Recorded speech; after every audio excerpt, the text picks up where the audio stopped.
I signed up and completed my first simple Kaggle competition in less than 30 days. Here are my reflections and takeaway points from participating in it. Sometime in the second week of December of 2025, I felt slightly bored and wanted to do something that challenged myself. I turned to Kaggle, scrolled through their active competitions, and ended up signing up for my first Kaggle competition, which is a playground series, Season 5, Episode 12. It was a short competition ending in 2025 on predicting the probability of diabetes. I was fired up at the start, determined to win the swag prize. However, along the way, life happened and I got slightly discouraged and stopped trying as hard as the beginning. In the end, I ranked far off from where I wanted to be, but overall, I gained much experience and learnings from it. So, here are my reflections and takeaway points from participating in it. The first point is the opportunity to hone your technical skills and broaden your knowledge and perspective.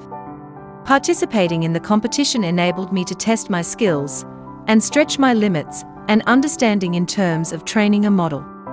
For example, after trying out different models, to squeeze out better performance, I turned to hyperparameter tuning. However, the only hyperparameter tuning I know is grid search CV and random search CV. But through some research and help from Google's Gemini, I discovered two hyperparameter tuning libraries, HyperOpt and OptTuner, which I use to perform hyperparameter tuning to improve model performance instead. Additionally, by reading the discussion forum, I discovered how others go about training their models and glean insights, which gives me alternate views on how to do things as well.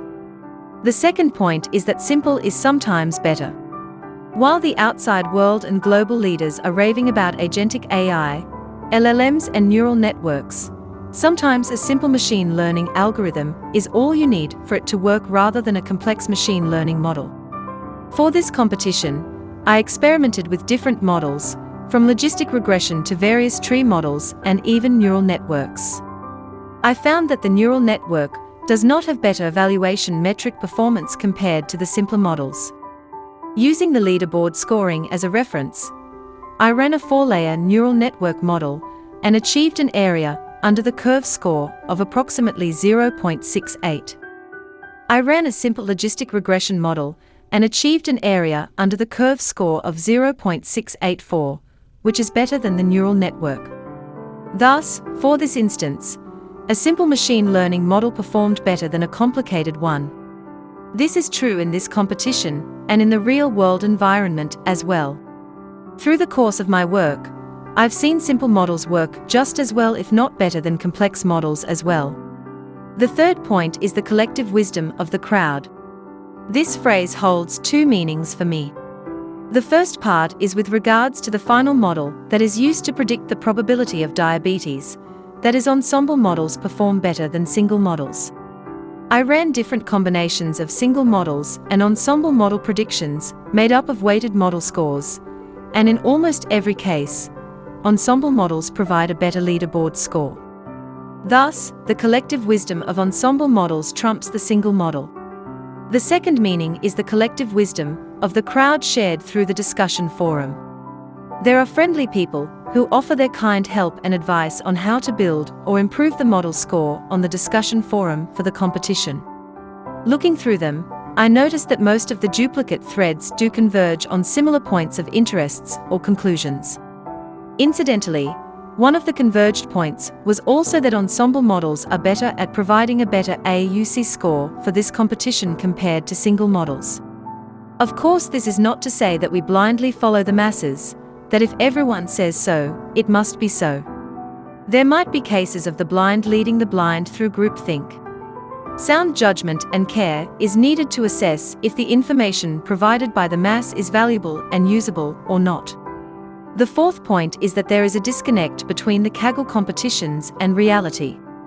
Though it is often said that it is good to do Kaggle competitions to prepare you for real-world work, I do notice that there is a disjunction between the Kaggle competition experience and real work experience. There are some Kaggle competitions which claim to be real-world applications, which can be true. However, the experience of training a model for Kaggle competition and the experience of building it in real-world application differs quite a bit. How so? For one, the evaluation metric is too competitive. Well, what am I saying? It is a competition, of course it is going to be competitive. People iterate different versions of models to climb the ranks on the public leaderboard, with minute incremental performance to the 4th decimal place, hoping that the same ranking performance on the public leaderboard can be replicated on the final private leaderboard. In the real world, I'm not sure if this is the case in tech companies where people who develop a model with a score which is less than the champion model by 0.005 will be eliminated, but I can assure you this is not the case for most places. Where I work in a bank currently, my stakeholders and management are not technical people. They do not care if your model performance is 75% or 74% accuracy, as long as it does what it is supposed to do with an uplift to the current champion policies. The model performance difference of decimal points does not matter that much, and it matters more only if it is more significant at maybe 5% or more. Also, the experience of developing a Kaggle competition model is incomplete compared to the end-to-end process of developing and going to live production with a model in the real world. In a Kaggle competition, you just need to pre-process the data, perform exploratory data analysis, train models, and assess model performance metrics. In the real world, this is just a subset of the things you need to do.